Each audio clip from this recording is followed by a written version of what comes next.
nós vamos dar início ao módulo do TPT desse ano, a Teologia para Todos.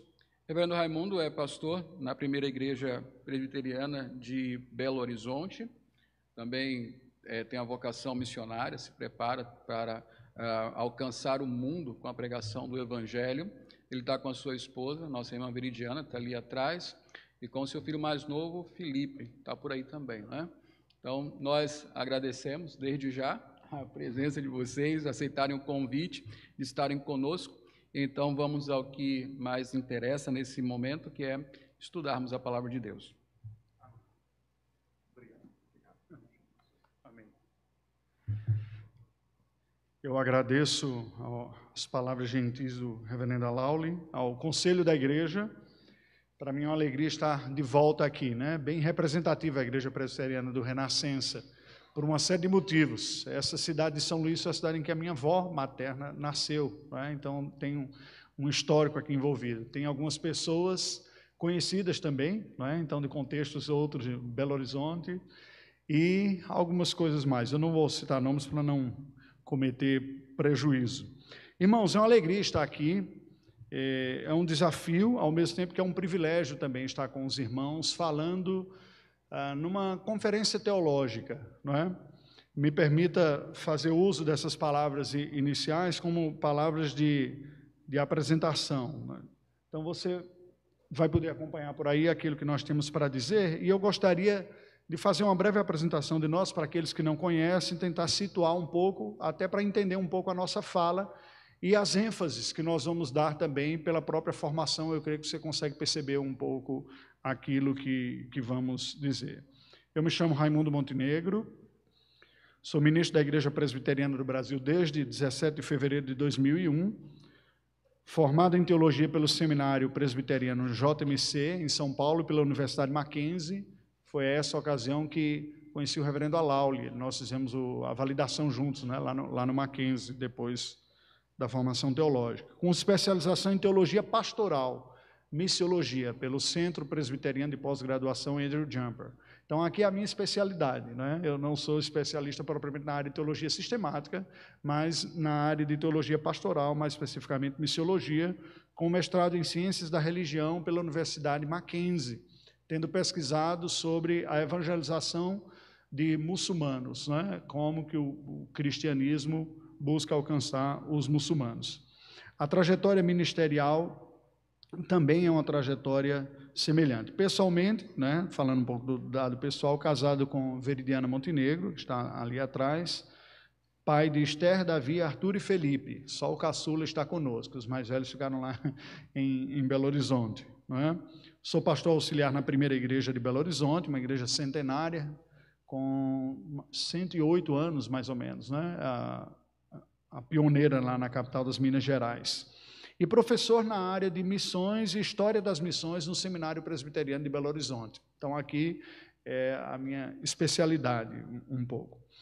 Hoje, missionário em fase de divulgação do projeto Panamá, pela Agência Presbiteriana de Missões Transculturais. Então, nós viemos tendo alguns diálogos com a nossa agência presbiteriana, e eles propuseram para nós a cooperação no arranque inicial e auxílio e consolidação do trabalho no país do Panamá, na América Central. Então, nós estamos nos preparando para isso, no início de uma fase de divulgação, para a busca de parcerias.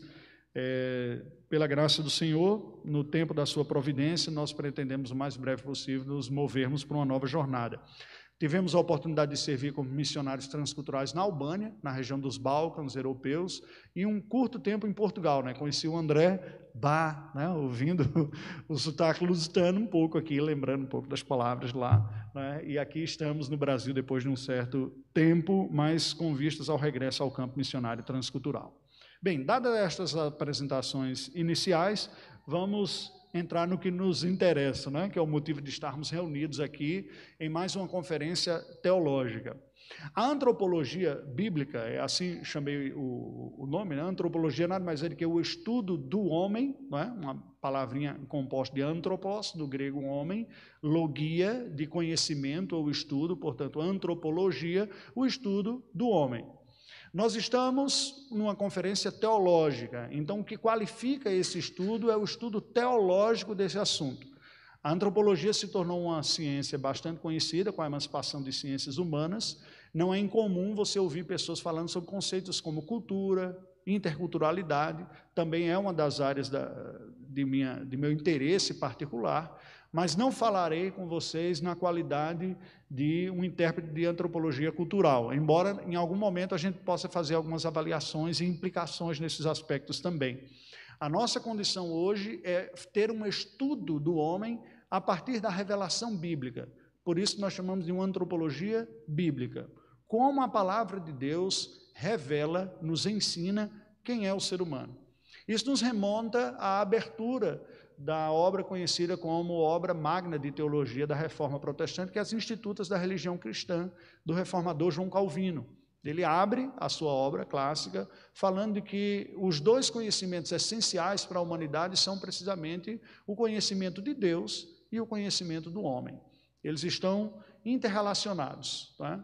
Uma vez, como nós vamos ver, nós vamos explorar um conceito bastante aqui de início para entender, que é a imago Dei, a imagem de Deus.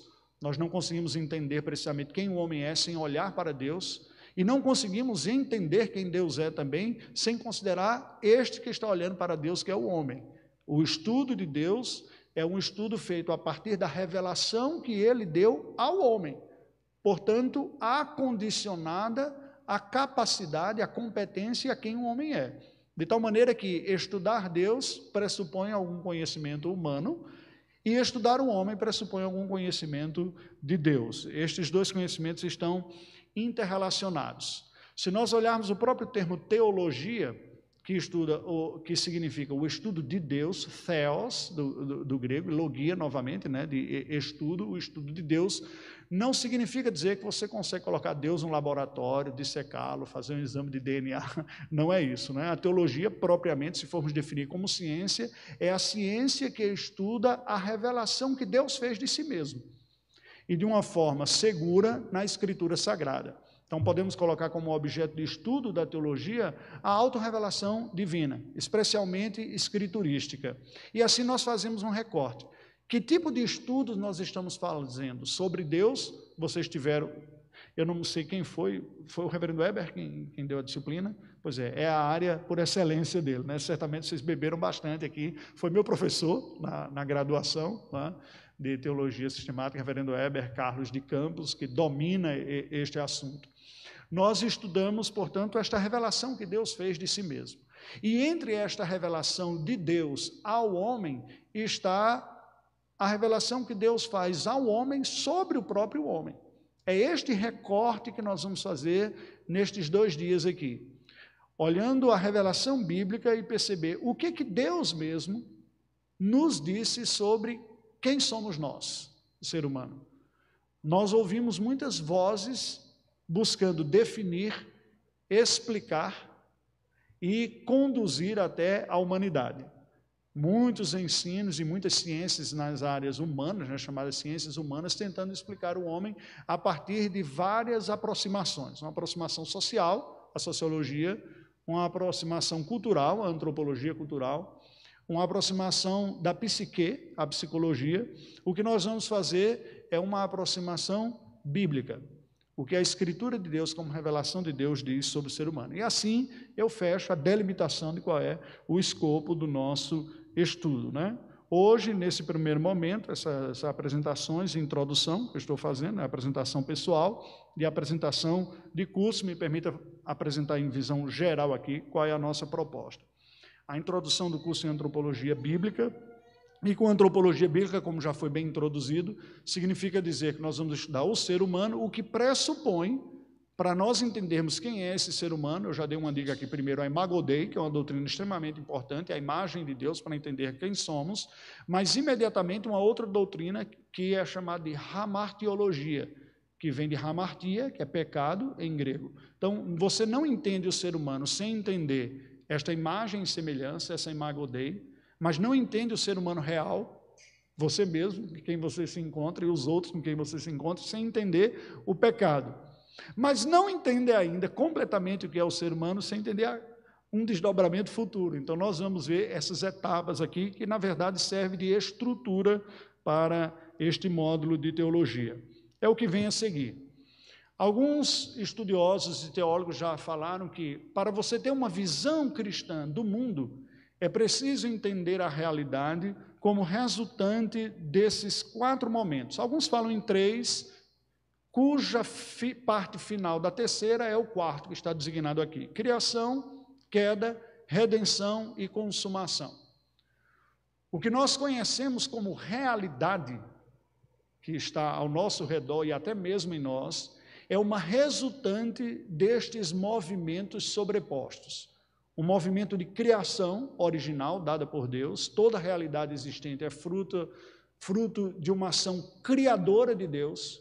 Entretanto, essa obra criadora de Deus foi afetada pelo pecado e caiu, nós temos a queda, de tal maneira que ela ainda é criação, mas não é mais a criação original, é uma criação que foi corrompida pelo pecado. E, como o reverendo Alaule leu, no texto de Gênesis 3 aqui, esta realidade não ficou entregue na queda. Deus entra nessa história humana para redimi-la, resgatá-la, é a redenção. Toda a diversidade, a complexidade e o que existe ao nosso redor como realidade é resultante dessas forças, criação, queda e redenção. O ato final, o grande finale da redenção é a consumação. Alguns até separam como um 4º momento, visto que cronologicamente ainda não aconteceu, ocorrerá, mas nós podemos dizer que também é como um ato final de uma peça, em que a terceira fase, ou o terceiro ato, é a redenção que culmina com a consumação ou com a glorificação.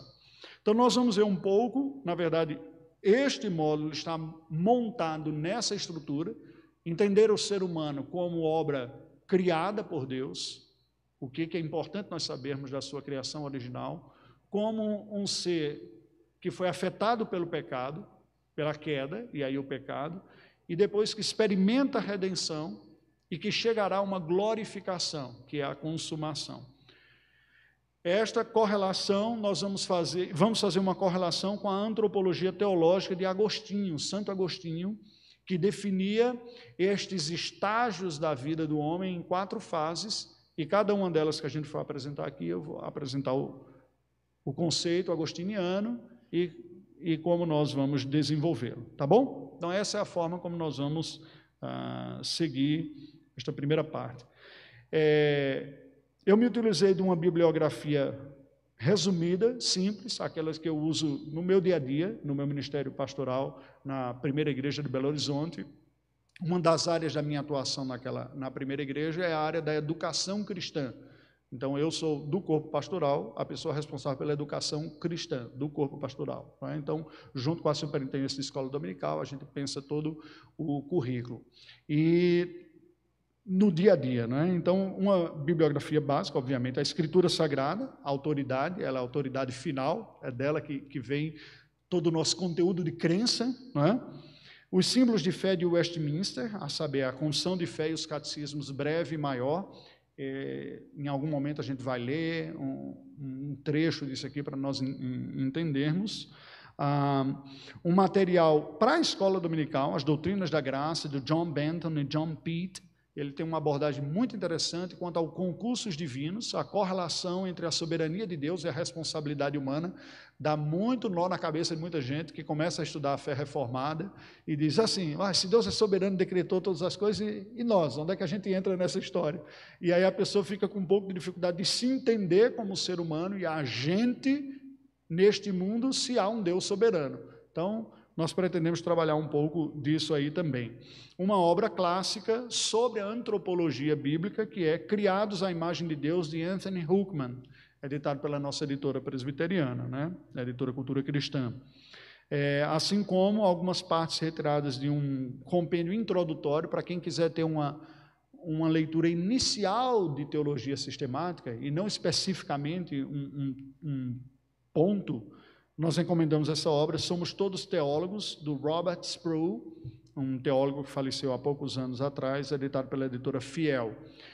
A grande qualidade que eu vejo do Sproul, eu gosto muito dos seus escritos, dos seus livros, é que Sproul, dos teólogos que eu li, é aquele que consegue tratar dos assuntos mais complexos de uma linguagem mais simples. Ninguém consegue, que eu tenha lido até agora, tratar de assuntos difíceis com uma linguagem tão simples como Sproul. Ele tem capacidade. Então fica a recomendação dele. Assim como ele procurou escrever não apenas para acadêmicos versados e pós-graduados, mas também para a igreja e para nível intermediário, em linhas gerais. Então você encontra isso em várias densidades, digamos assim, né? Esta é uma introdutória. Assim como essa segunda obra aqui, Verdades Essenciais da Fé Cristã, o segundo caderno, que vai estudar, entre outras coisas, a antropologia, tá bom? Então, é uma básica. Se alguém quiser pesquisar um pouco mais, conhecer um pouco mais da parte de teologia, você pode fazer em níveis diferentes aqui com este. Eu começo com a citação do conhecido autor britânico C.S. Lewis, na sua obra As Crônicas de Nárnia, uma fala de Aslan, que tipifica o Senhor Jesus, não é? Ele diz: descendente de Adão e Eva, tornou Aslan. É honra suficientemente grande para que o mendigo mais miserável possa andar de cabeça erguida, e também vergonha suficientemente grande para fazer vergar os ombros do maior imperador da terra, desse assim por satisfeito. Então, esta frase aqui de C.S. Lewis é fantástica, porque ela sintetiza o que se tornou o paradoxo humano. Por um lado, nós temos uma grandiosidade resultante da imago Dei, que nos diferencia de todo o restante das criaturas criadas por Deus, que seria suficiente, como ele diz aqui, para que possa andar de cabeça erguida o mendigo mais miserável.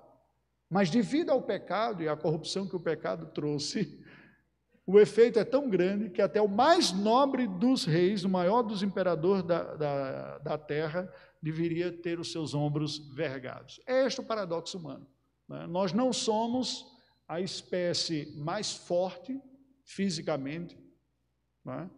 Nós não poderíamos competir com um urso, com um leão em força bruta, mas por qualidades que Deus colocou inata a nós, como seres criados à sua imagem e semelhança, nós dominamos o mundo e saímos até do nosso pequeno planeta azul. Não temos asas e conseguimos voar.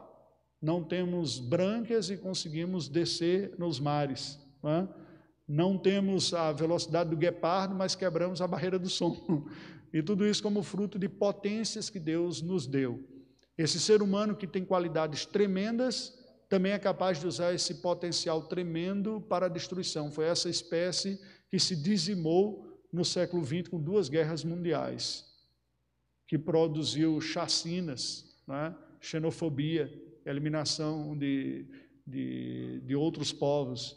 Então, esta ambiguidade está presente no ser humano. Como nós interpretamos isso? Como é possível entender alguém com tantas qualidades e tantas capacidades conseguir usar tudo isso de uma forma tão danosa para com o próximo e até mesmo para com o planeta? Pois bem, eu espero que, à medida que nós estejamos estudando aqui, nestes 2 dias, nós consigamos encontrar na palavra de Deus, na boa teologia bíblica, resposta suficiente para entender este paradoxo humano. É essa a nossa expectativa.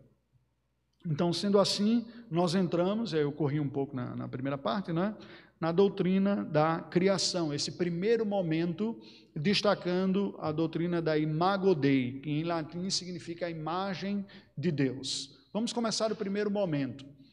Olhando para aquela sequência de criação, queda e redenção, terminando com a consumação, é preciso que nós voltemos ao início, à criação, para entender o que é o ser humano. E a maneira como Agostinho, um dos primeiros grandes teólogos do cristianismo, explica esse momento é com uma sentença em latim chamada posse peccare, que pode ser traduzida como eu posso pecar. Em que sentido? Não eu posso no sentido da licença, embora isso fosse verdade. Aqui tem a ver com potência, com capacidade.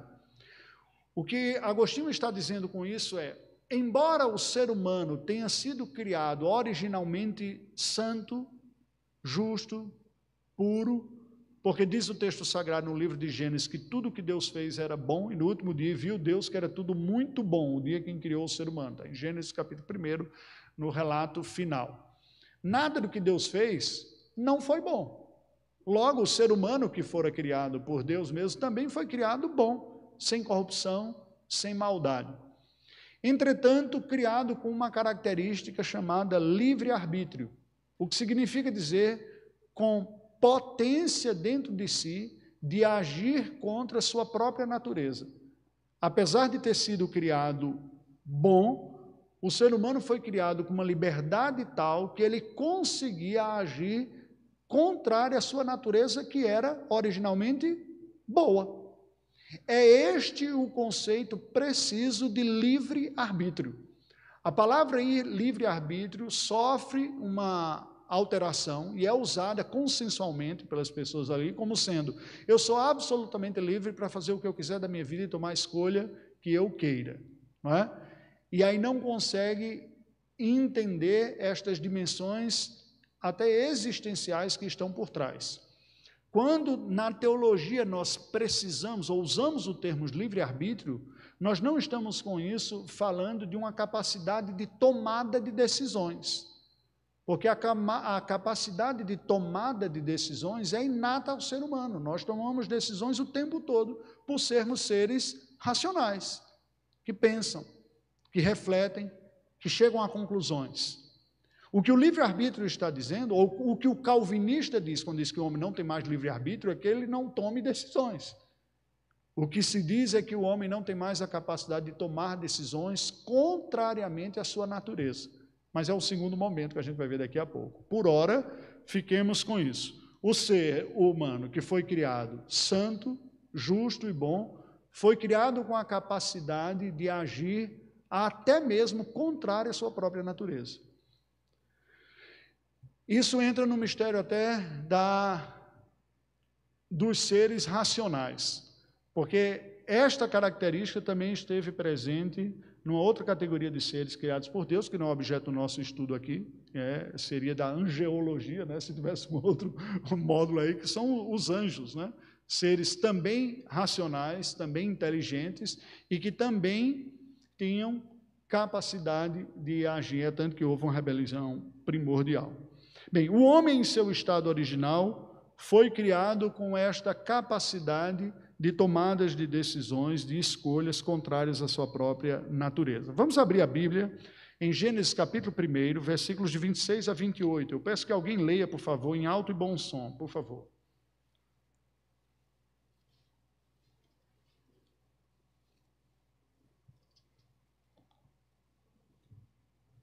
Gênesis 1, de 26 a 28, por favor.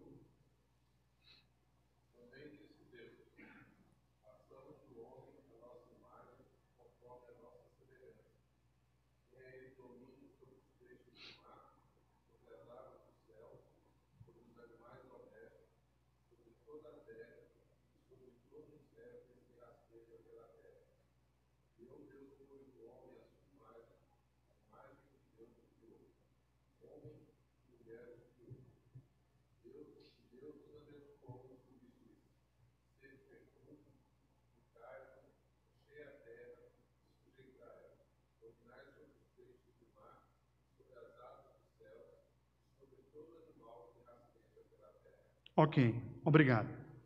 Bem, como o nosso módulo consiste na antropologia bíblica, nós vamos estudar a doutrina do homem, nós estamos pressupondo que anteriormente vocês já estudaram sobre as prolegômenas, as coisas que são ditas antes de tudo, os fundamentos, né? A visão da bibliologia, o estudo da Bíblia, a Bíblia como palavra de Deus, que passa por hermenêutica, por gêneros literários e tudo.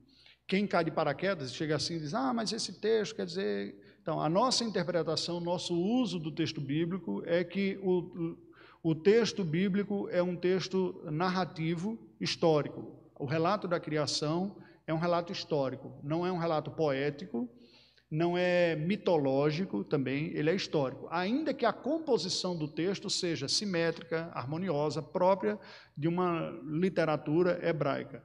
A forma é uma forma bonita de se ver, simétrica nos dias, nas ações, mas o conteúdo é uma narrativa histórica. Nós afirmamos e reconhecemos a historicidade dos personagens aqui presentes, pelo uso que a própria Escritura faz referência a estes aqui. O Cristo é anunciado no Novo Testamento como um segundo Adão, como aquele que vai executar uma obra que vai contrastar e contrapor a obra de um primeiro Adão. Se esta explicação da obra de Cristo, que foi um evento histórico real, não estivesse baseado em outro evento histórico real, a argumentação seria falha. Não é? Ele diz, assim como o primeiro Adão veio e fez isso, o segundo fez isso. Mas o primeiro não existiu. Então, fura o argumento aqui. Então, eu estou de antemão dizendo que entendo e assumo que o texto bíblico está falando de história aqui, tá bom? Esse aqui é o ponto. Nesta narrativa, a palavra de Deus nos diz, e aqui começa a discussão da doutrina do homem. O primeiro ponto para nós entendermos o que é o ser humano é olharmos para a primeira realidade, a realidade da criação. A realidade da criação coloca que a espécie humana, distintamente das outras espécies, foi criada à imagem e semelhança de Deus.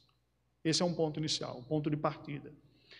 Nós ouvimos, vocês já devem ter ouvido em estudos, em documentários, em seriados, muitos críticos à civilização judaico-cristã, de que esta argumentação da primazia da humanidade sobre outras espécies foi o que levou a humanidade a agir de uma forma arrogante e superior para com o restante da criação.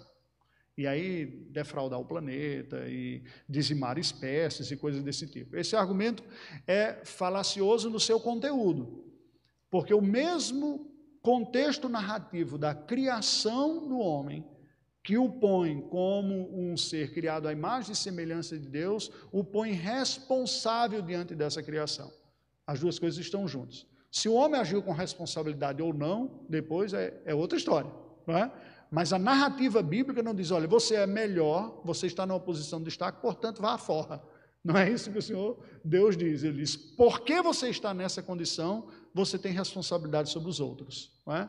A semelhança de pais ter para com filhos, ou em um certo sentido, na cultura hebraica semita antiga, o primogênito ter sobre os mais novos.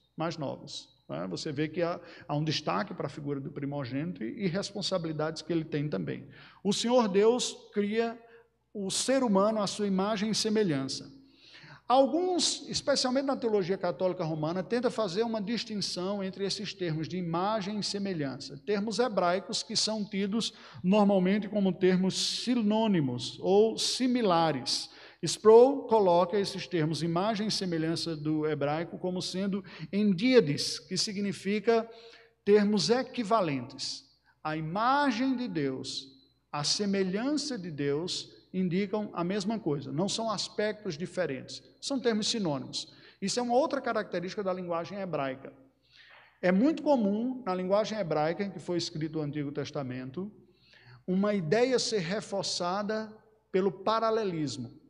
Você repete aquele conceito com um sinônimo equivalente para reforçar a ideia. Isso está presente várias vezes na Escritura Sagrada. Então, há de se ter esta evidência aqui. Agora nós vamos parar para pensar. Alguém lê João 4:24, por favor, e vamos fazer um paralelo, chegar a uma primeira conclusão já aqui. Se a Bíblia diz que Deus decidiu criar o homem à sua imagem e semelhança, porém também diz, João 4:24, diz o quê?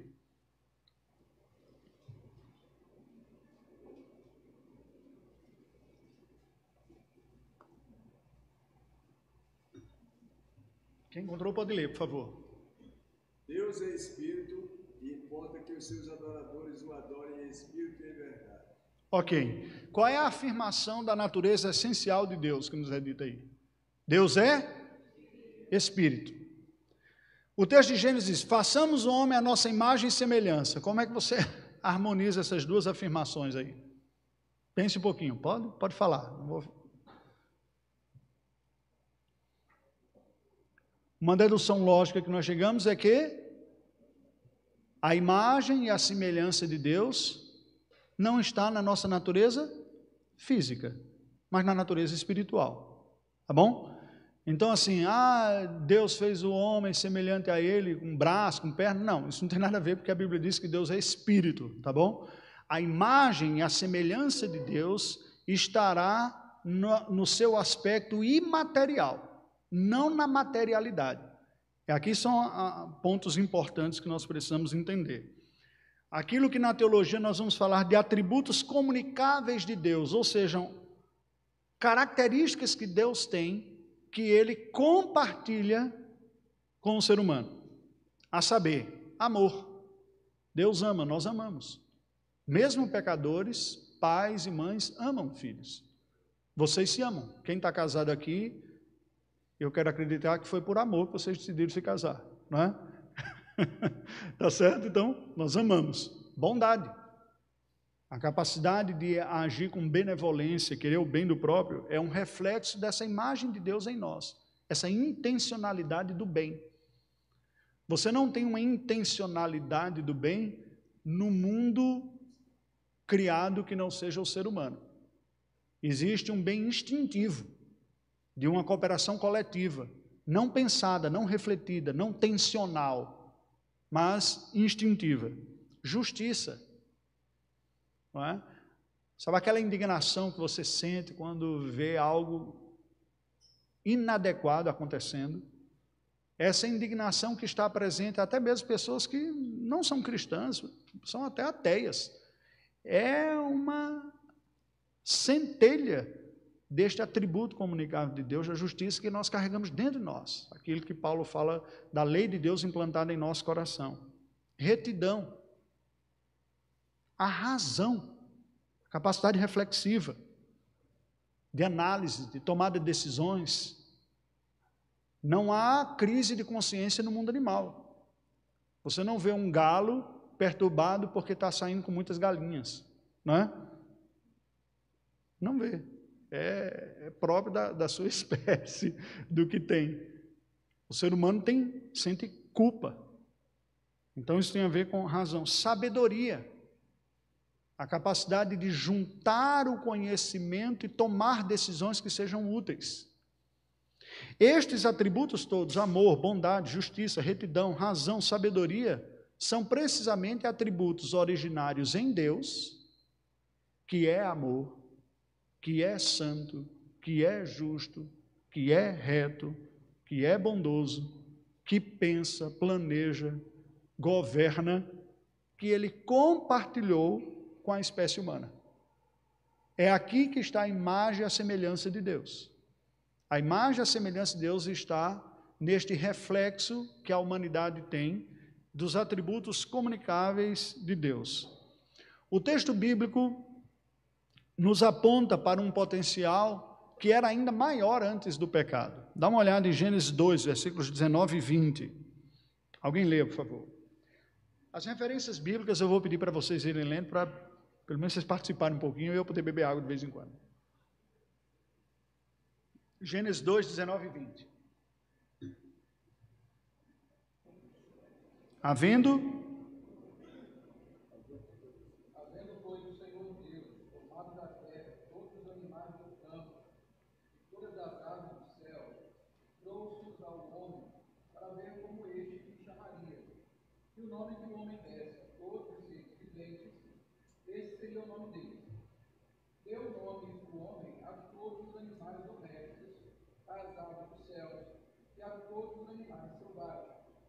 Para o homem, todavia, não se achava uma auxiliadora que lhe desse nome. Ok, o que é que você vê aqui? Nominar é categorizar, não é verdade? Quando nós nominamos, nós inclusive rotulamos, que é uma maneira de categorizar também. As conversas muitas vezes ficam pesadas porque elas foram já previamente categorizadas ou rotuladas, nós podemos dizer preconceituadas, não é? Quando Deus nomina, não é simplesmente dizer, vou chamar esse aqui de gato, aquele de urso, quando a Bíblia diz que o homem fez. Na verdade, o homem está usando um potencial que lhe foi dado por Deus, sem conhecimento prévio, sem professor, como foi o seu professor de biologia que chegou e disse, hoje nós vamos ler sobre as composições das espécies, né? Desde reino, filo, lembra, todas aquelas categorias, chega em gênero e espécie. E você ficou dizendo, será que algum dia eu vou aprender isso aqui? Já tudo sendo trabalhado por alguém. Adão originalmente começa a categorizar. Esta potência, esta capacidade não existe em nenhuma outra espécie. Um olhar para além de si, um olhar categorizador, identificador, que vai separando. Nós vemos uma atribuição ou uma ação aqui, tipicamente aristotélica, né? De separar em categorias e distanciar, dizer, esses são os animais tais, esses são daquele, esse está nessa categoria, esse está naquela outra, e ele nominando, e aquilo que ele nominou, assim ficou, estabeleceu. sem professor prévio, sem um curso, sem uma escola, sem um fichário para consultar, ele originalmente deu. Isso nos aponta para uma capacidade racional, lógica, de estruturação da realidade original que o ser humano tinha, não é? Porém, nós podemos ver que este ser humano que foi criado à semelhança e à imagem de Deus, podemos dizer que ele foi criado igual, mas diferente, porque imagem e semelhança significa isso, não foi uma réplica. O ser humano não foi uma espécie de coronavírus de Deus, né? Que se duplica e sai meio alterado com pequena anomalia. Não. Ele compartilha alguns elementos que Deus diz, eu vou criá-lo, a minha imagem e semelhança, com bondade, justiça, retidão, capacidade reflexiva, potência para governar. E por isso ele vai dizer, você vai exercer domínio sobre todas as criaturas no céu e na terra, porque carrega consigo esta imagem de Deus, por isso que nós, fisicamente, nem sendo tão fortes assim, dominamos o mundo. E saímos para além dele. Vencemos a estratosfera, descemos o oceano, vivemos nos lugares mais inóspitos do mundo, né? Para me distrair, às vezes eu vejo uns programas da TV, aí, isolados no Alasca, ou então sobrevivente lá no Saara, diz, essa mesma espécie consegue viver no deserto e consegue viver na geleira, não é? É precisamente essa imagem de Deus. Na teologia bíblica, um termo usado é que Deus criou o homem para ser vice-regente de Deus. Deus é o regente, o rei, né, de regum, de rei, regente de toda a criação, mas coloca a espécie humana como seus vice-regentes, aqueles que no mundo físico são os administradores da obra criada de Deus. Por isso que a visão cristã é uma visão, a visão bíblica é uma visão diferente deste rótulo e desta caricatura que é dada a dizer, foi a crença de ser o homem superior que levou o homem a acabar com o seu planeta. Diz, não, foi a distorção egoísta e pecaminosa. Porque, biblicamente, a superioridade pressupõe a responsabilidade. Eu costumo dizer, falando com jovens, né? Até a filosofia Marvel já sabe disso. Com grandes poderes, grandes responsabilidades, já dizia o tio Ben para Peter Parker, né? Então, essa é a realidade. Esse homem que foi criado com grandes poderes, recebeu da parte de Deus grandes responsabilidades. Você está posto sobre a terra para governar. O seu domínio vai ser para governar. Você vai tirar da terra o seu sustento, mas vai cuidar da terra também e dos animais. O homem é posto como um governante providencial de Deus para a criação. A criação está aí como um jardim, aí a gente tem um próprio jardim do Éden, né?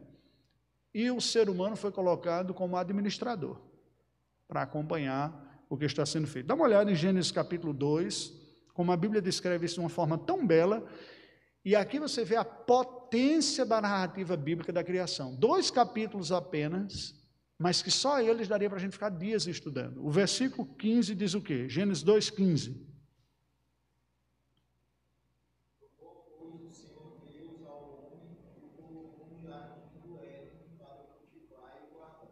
Ok? 2 coisinhas aparecem aí. O quê?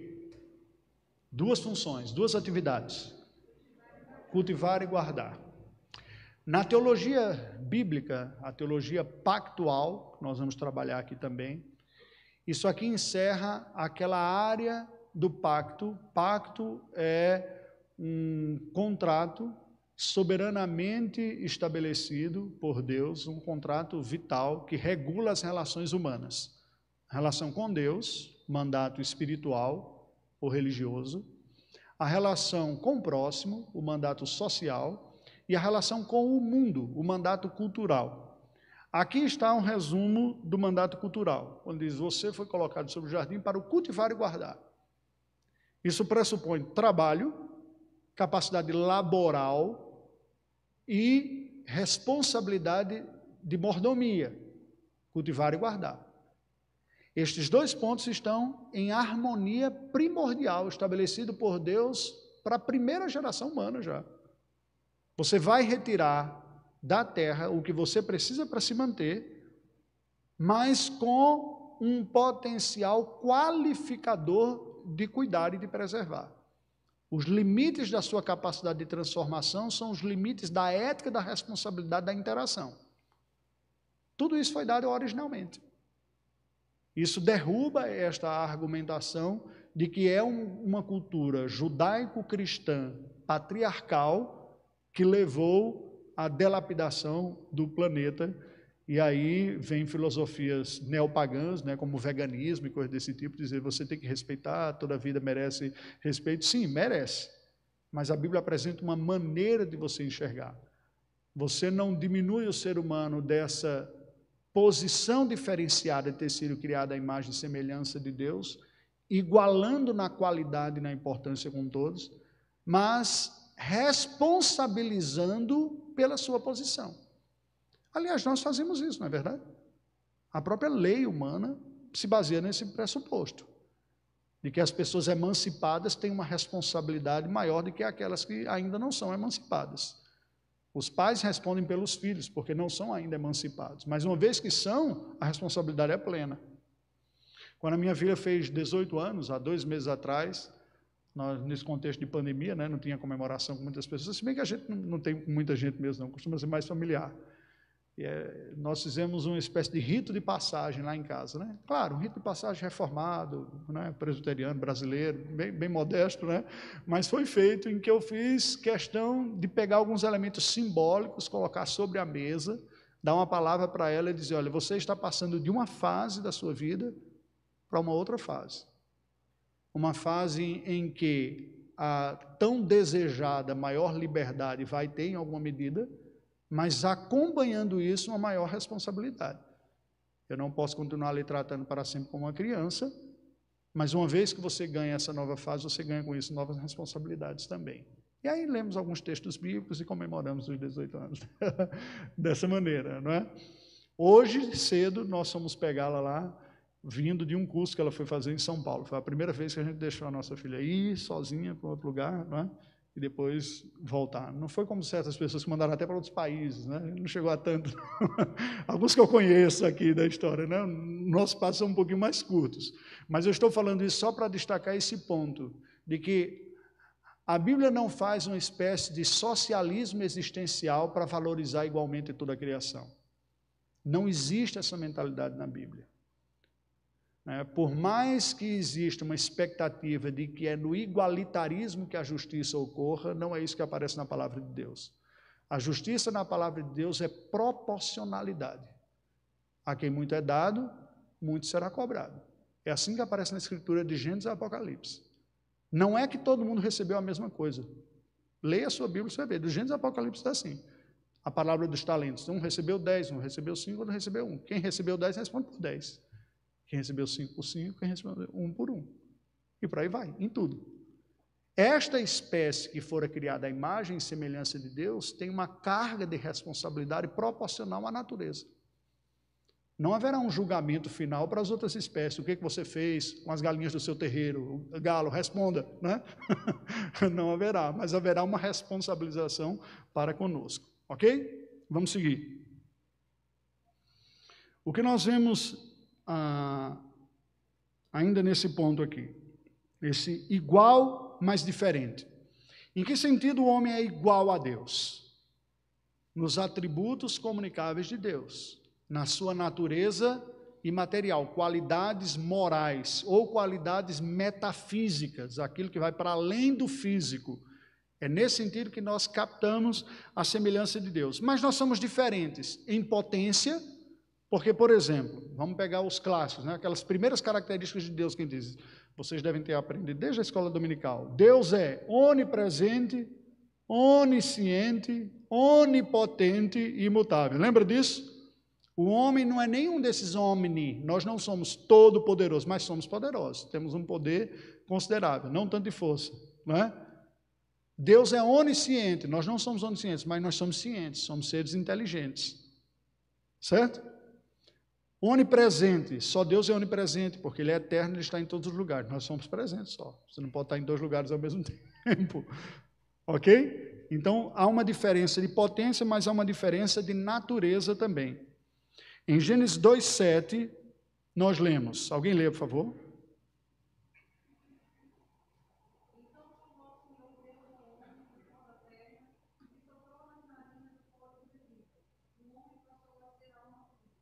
Ok, esse texto fala sobre o ser humano o quê? O que tem aí na composição do ser humano?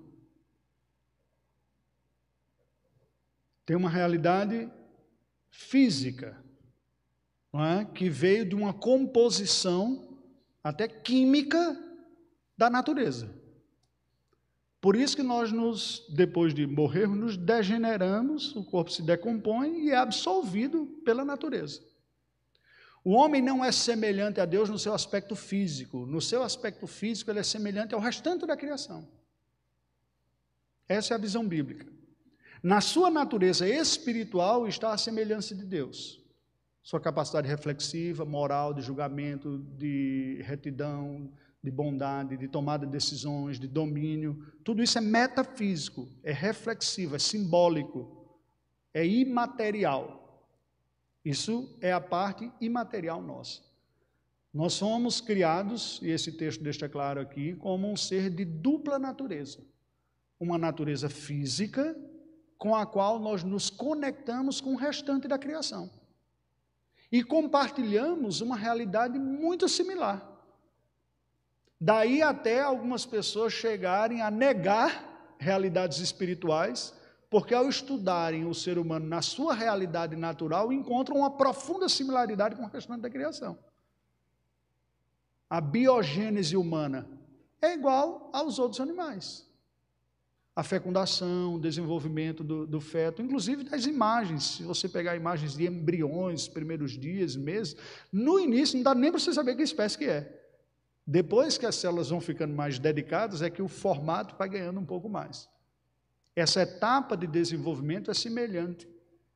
Mas aí a gente é igual aos outros? Na matéria, sim, igual. Tanto é igual que você pode receber até o transplante de um órgão animal.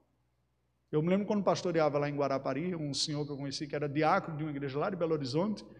Ele teve um problema cardíaco e fez uma cirurgia e recebeu uma válvula de um porco. E ele dizia, o meu coração é palmeirense.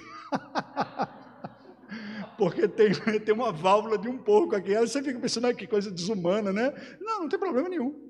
Fisicamente, nós compartilhamos igualdade com o restante da criação. Nos desenvolvemos, temos um ciclo reprodutivo, como as outras espécies têm. Ovula a mulher, o homem produz espermatozoide, e aí fecunda e gera, cada um no seu modo. Isso é semelhante. É muito curioso porque, na perspectiva cristã, nós nos assemelhamos ao restante da criação, nos aspectos físicos, e somos diferentes do restante da criação nos aspectos metafísicos, espirituais, porque fomos criados à imagem e semelhança de Deus.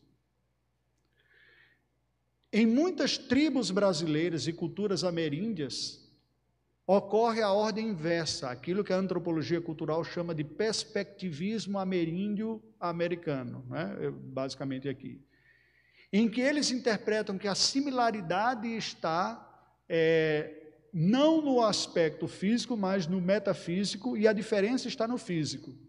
E por isso que o canibalismo foi cometido sem crise de consciência nenhuma dessas culturas, porque eles diziam, eu sou onça, aquele outro é macaco.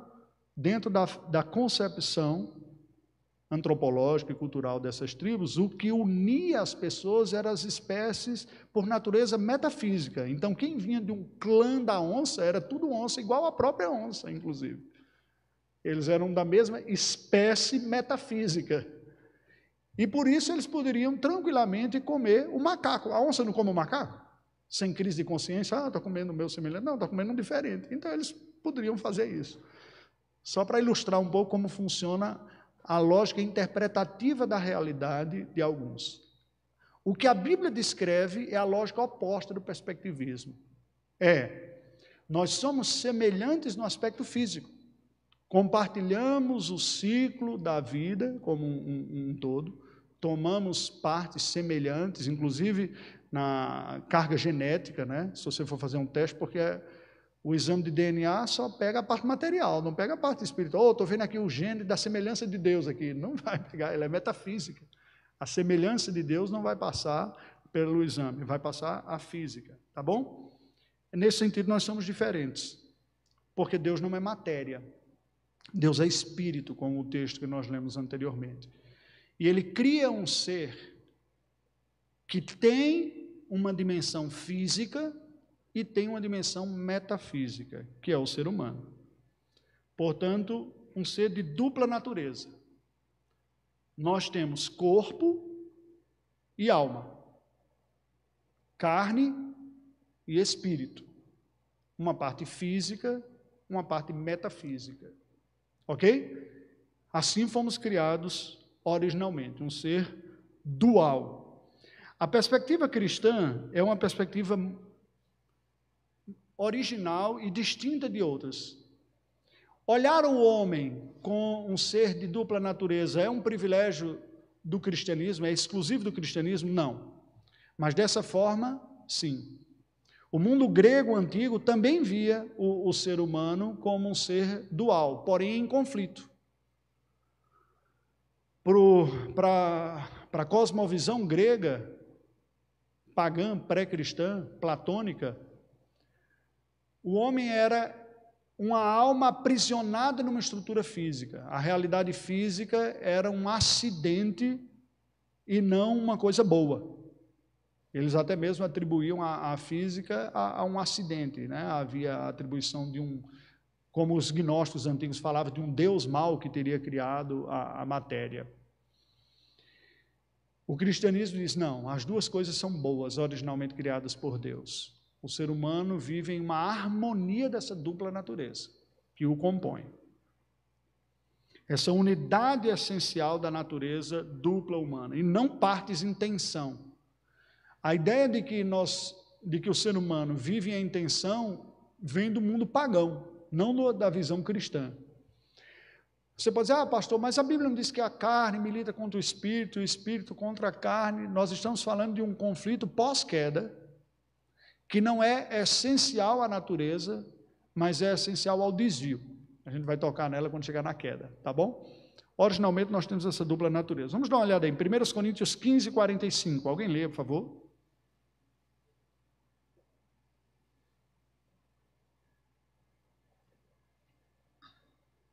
Eu não consigo ver a hora aqui, eu sei há quanto tempo eu estou falando, mas não sei que horas são, então eu preciso que alguém me avise aí quando estiver perto. 9h15? 5, ok. Alguém lê 1 Coríntios 15, 45? Pois assim está escrito, meu homem, Adão, foi feito alma vivente, o último Adão, porém, é espírito de Deus. Certo? Então, este capítulo de 1 Coríntios 15 é o capítulo clássico da Escritura Sagrada para falar de ressurreição.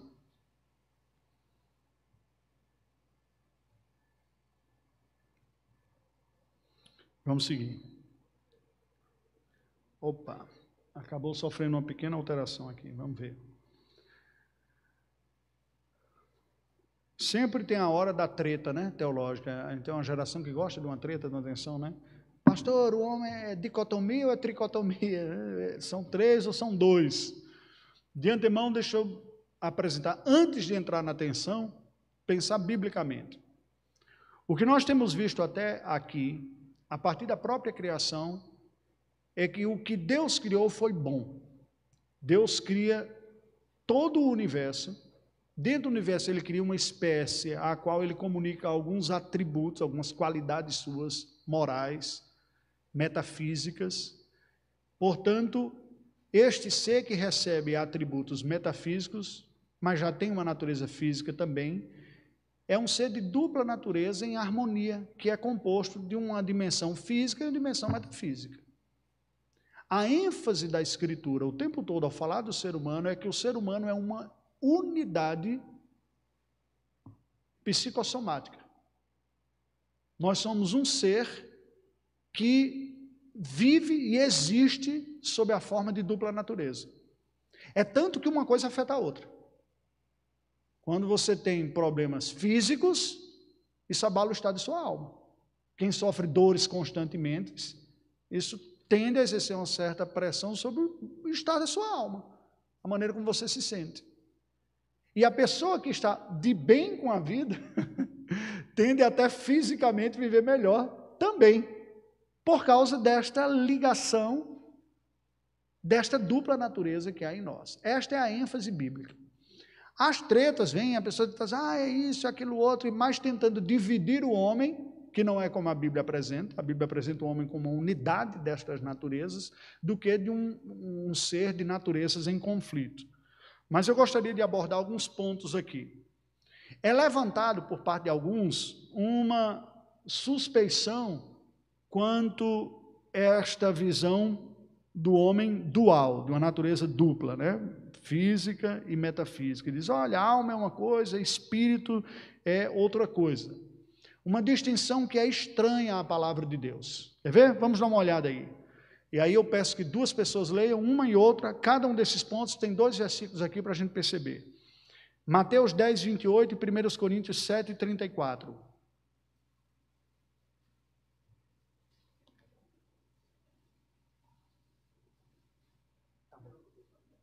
Tá, eu termino esse ponto, a gente dá uma.